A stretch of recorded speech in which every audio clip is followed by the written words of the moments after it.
Oops. And of course, he's one here that took all the Ring of Honor and because they were founding all the champions. That, and with the Martinez, like,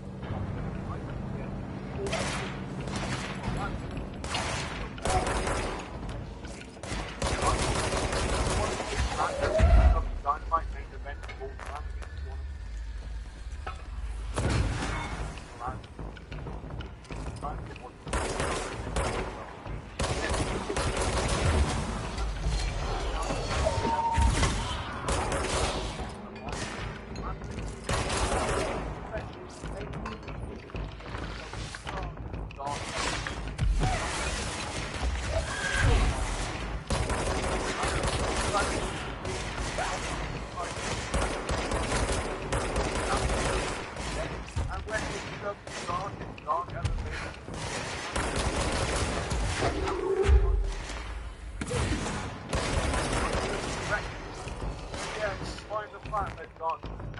no beer prices.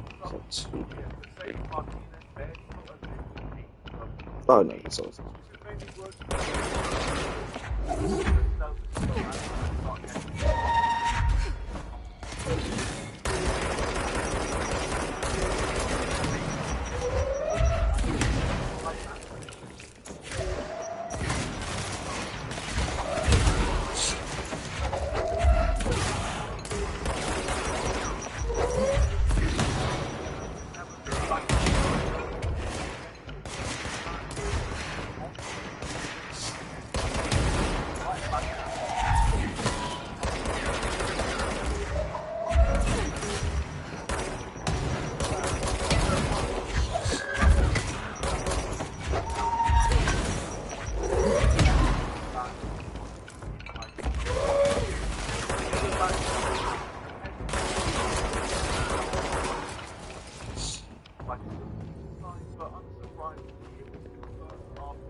Why AEW had her on the bench in 2024 and for all of 2025. She's a solid, good worker. I'm not asking her to push her.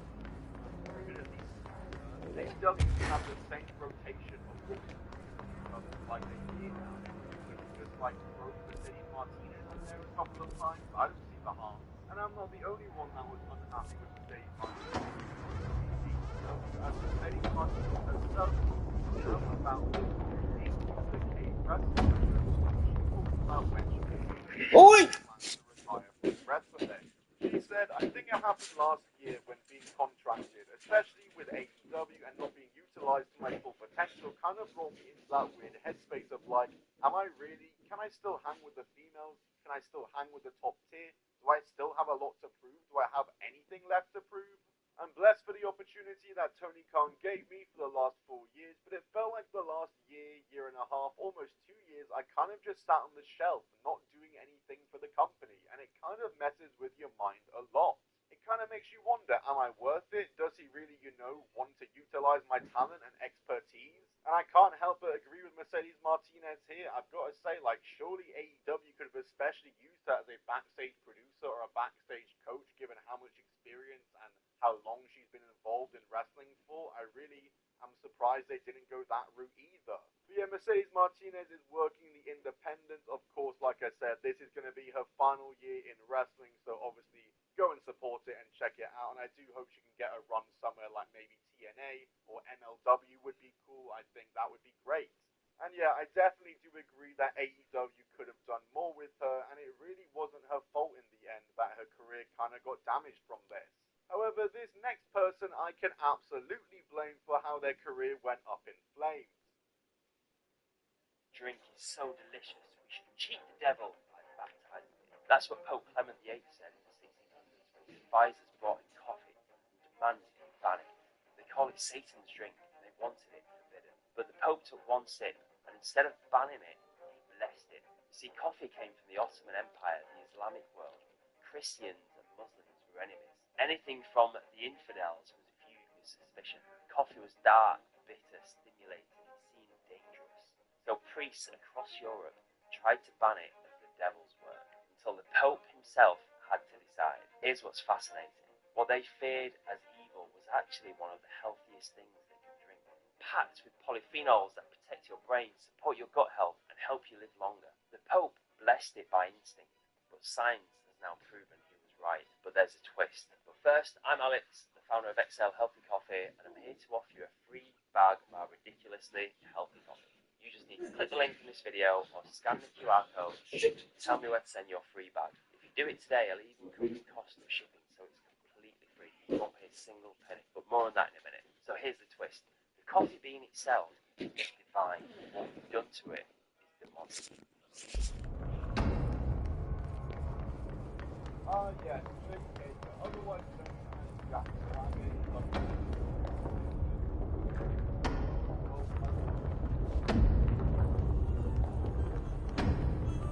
Roll. Contact the janitor if you need to get through. Broken? How many dead ends can this place have? We need to find Artie.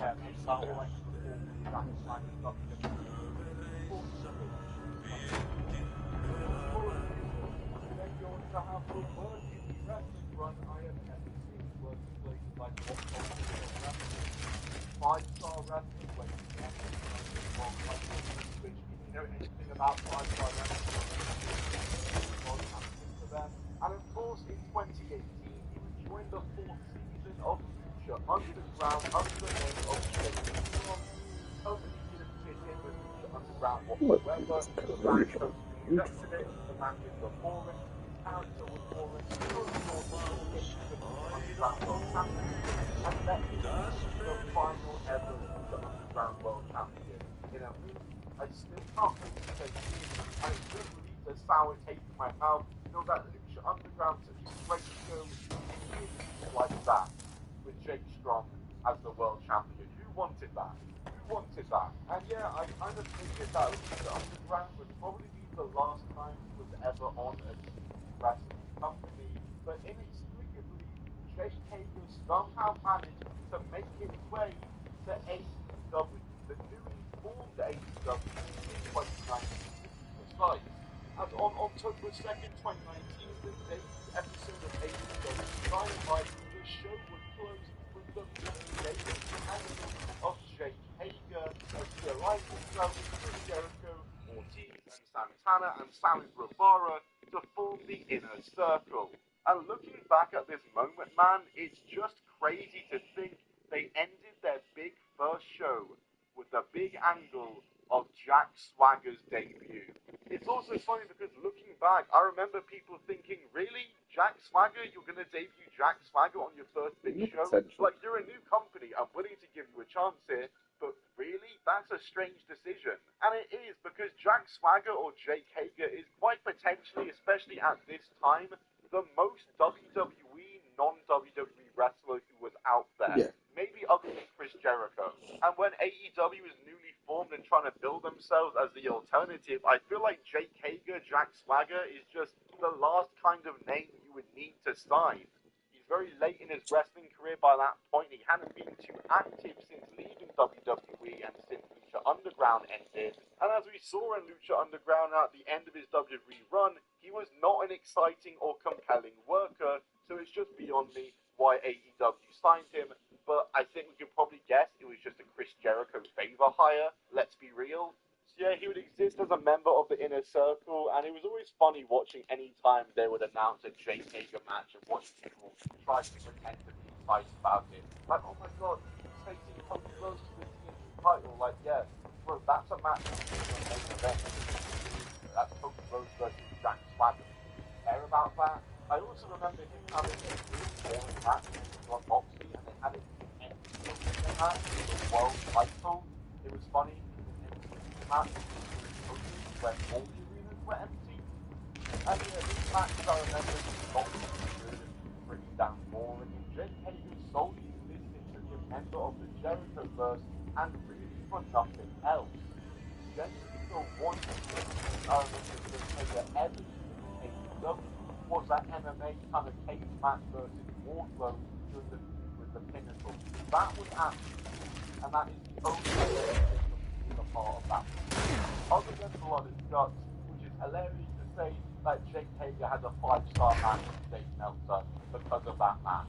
He would remain in the Jerichoverse as he helped to disband in a circle and form the Jericho Appreciation Society alongside Jericho, Danny Garcia, 2.0, Guevara, Sly Mello, and Anna J.A.S.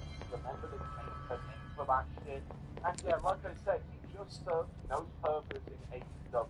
Wasn't a good wrestler, wasn't a good talker, didn't have an interesting character, wasn't pushed, and the fans didn't, and never cared about his practice run in AEW. AEW really never tried with him, nor did they really need to, or did it seem they wanted to, and it was very clear that he was a Chris Jericho favor hire. Well, I mean, there was one thing that AEW tried with Hager, and that was his very strange gimmick with the purple bucket hat, where he would repeatedly over and over say, "I like this hat," in one of the weirdest and most unfunny gimmicks of all time that they tried to get cash on, as he would say this every week in interviews, but it of course went nowhere. The appearances for AEW became scarce as he faded away from the Jericho Appreciation Society. They slowly disbanded. He had a match against Orange Cassidy for the All-Atlantic title in his home state in November 2023, and that's the last thing I really remember him doing in AEW, as it was reported on May 28, 2024,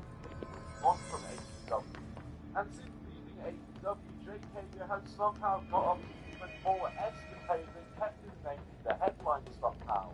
He returned back to the independent wrestling scene where he wrestled occasionally, but what he's mostly known for since leaving AEW are his tirade against AEW and Tony Khan on social media and in interviews. I'm seeing them now that Jake Hager would go absolutely crazy at his former boss Tony Khan, saying that Tony Khan's wrestling is always supporting Trump and the latter. And since were of course that as a result of the tirade, if Tony Khan wasn't a communist, you wouldn't have got a job.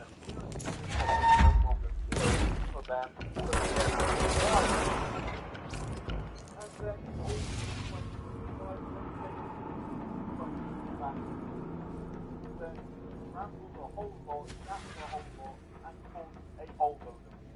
Well, anyways, I always find a way to say this every day, so I think everyone should too. Say fuck Tony Khan. I can tell that he wants me to be off for like a year and a half. I'm like, bro, they just said me twice. Like, don't act like they just said me. No, Auntie. Episode, I was just Where is he? Yes, a solid employment. How much money did he offer you is what we want to know. That he started running the business, that really, like, he wasn't a professional. Like, after all the punk shit that went down, the boys got together. Now this boy left, said the son of Annikki Tähti. My assistant will keep work in the glove and the house standing. Loville lumps, holiday humps. How can anyone even get out of here while the building's sealed? Let alone go on a holiday. Guess I'm about to find out. And he's like yelling at us because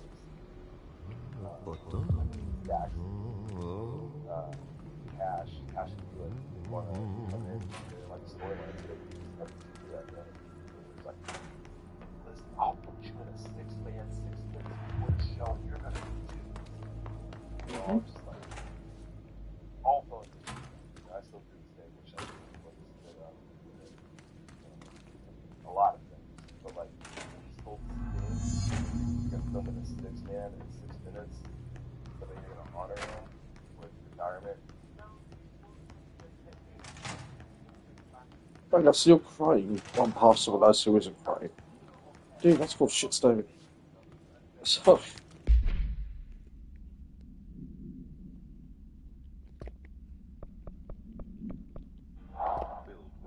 okay, you felt disrespected. You want to stand up, that's fair enough, but... Invest with 0 commission and 0 account fees. Stop overpaying. Transfer your old ISA to trade 212. Access your money anytime, keeping your full ISA allowance. Get the trading 212 app and start building wealth today. Oh, right.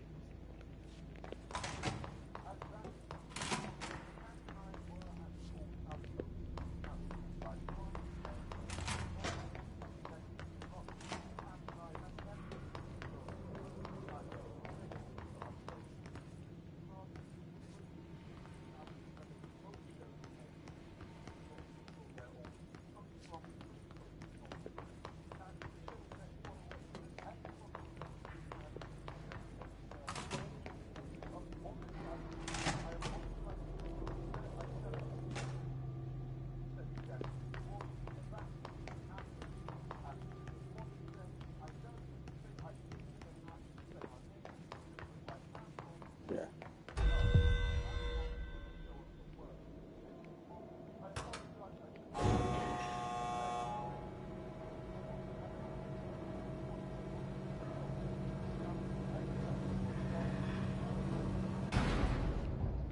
What? They can't deny the story, but they can say they weren't there, which acknowledge their bill on that. Who cares?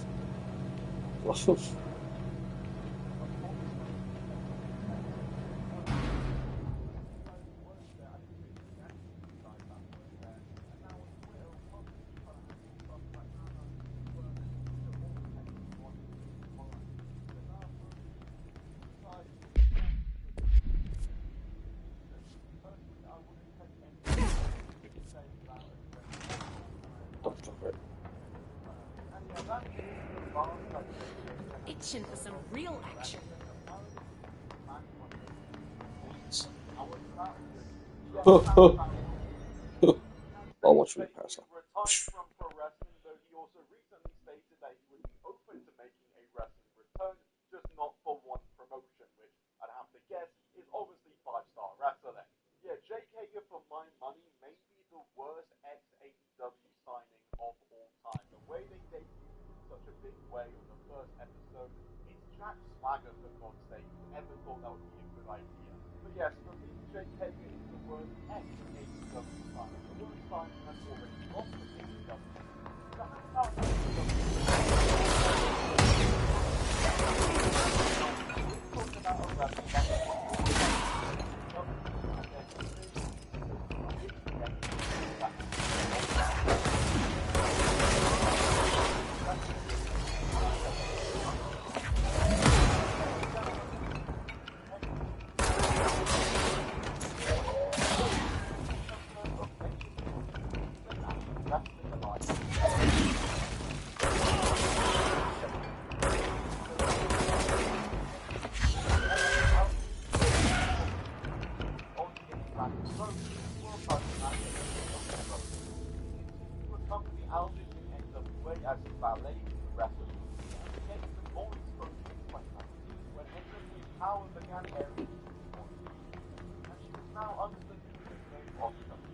on that show, she was still by Aldous inside as the two members helped form the Strictly Business stable alongside Tom Latimer, Roy Tyson, and eventually Chris Adonis. She also wouldn't have her first NWA match until 2020, all the while she also had remained silent and never said a word in the NWA and never even spoke, but she finally would on the same night she had her first match.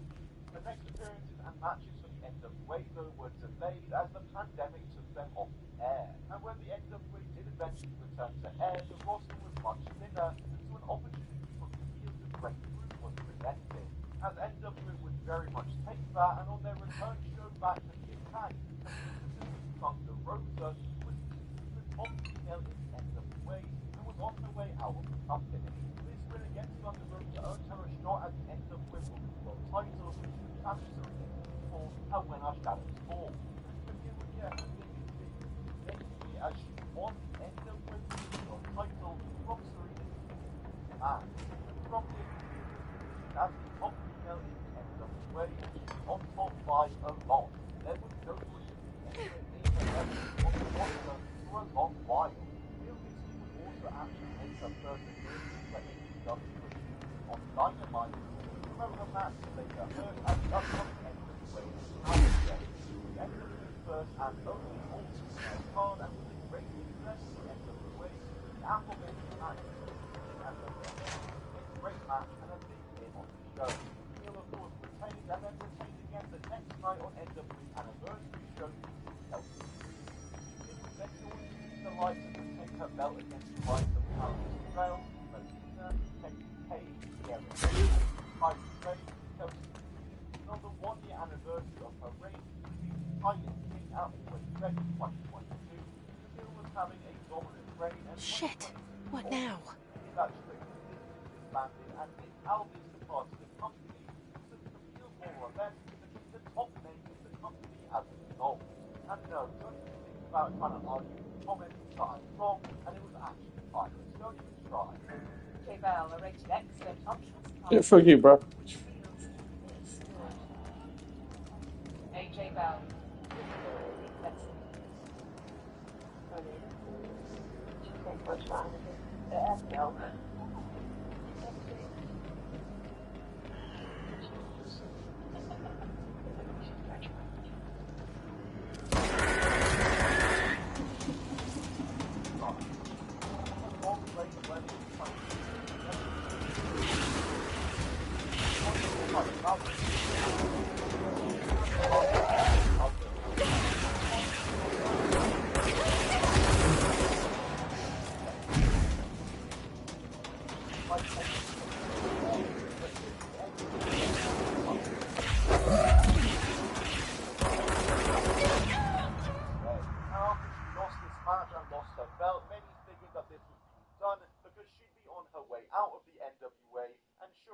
Stick around with the NWA for a few months more before in January 2024 her contract with the NWA expired and she departed from the company. And thus a bidding war between WWE and AEW